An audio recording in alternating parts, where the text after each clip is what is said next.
சாத்தான்குளம் தந்தை மகன் கொலை வழக்கு தொடர்பாக மேலும் 6 மாத காலம் அவகாசம் கோரி சிபிஐ மேல்முறையீடு செய்திருக்கிறது. அது குறித்தான அண்மை செய்தியை நாம் பார்த்து வருகிறோம். விவரங்களை செய்தியாளர் இந்துமதி வழங்க நாம் கேட்கலாம்.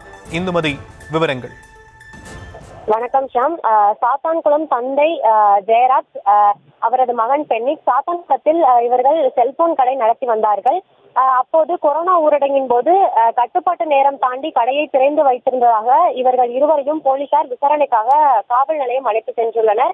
அப்போது கடுமையாக தாக்கியதில் இருவரும் அடுத்தடுத்து உயிரிழந்தனர். இது தொடர்பாக சாத்தான்குளம் காவல் நிலையத்தின் அப்போதைய ஆய்வாளர் ஸ்ரீதர், சார்பு ஆய்வாளர்கள் பாலகிருஷ்ணன், ரகு கணேஷ் உட்பட 9 பேரை சிபிஐ போலீசார் கைது செய்து மதுரை மத்திய சிறையில் அடைத்தனர்.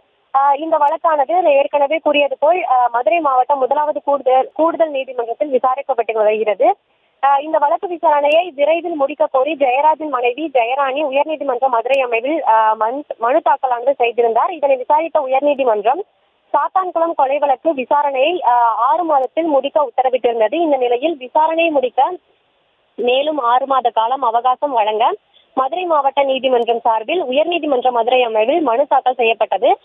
இந்த மனுவை விசாரித்த நீதிபதி முரளி சங்கர் 6 மாத கால அவகாசம் ஏன் தேவை, எதற்காக வேண்டும் என கேள்வியினை எழுப்பியிருந்தார். அதற்காக சிபிஐ தரப்பிலிருந்து இந்த வழக்கில் கூட்டு சதி இருக்கலாம் என்பதால் அதற்கான பிரிவையும் சேர்க்க கோரி நீதிமன்றத்தில் வழக்கு தொடர்ந்த போது அது குறித்து கிழமை நீதிமன்றமே முடிவு செய்து கொள்ள நீதிமன்றம் உத்தரவிட்டிருந்தது. ஆனால் தற்போது வரை அந்த பிரிவுகள் சேர்க்கப்படவில்லை என தெரிவிக்கப்பட்டது.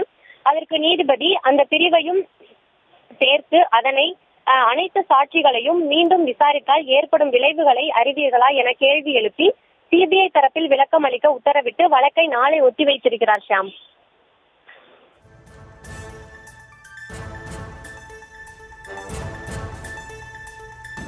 விவரங்களுக்கு நன்றி இந்துமதி.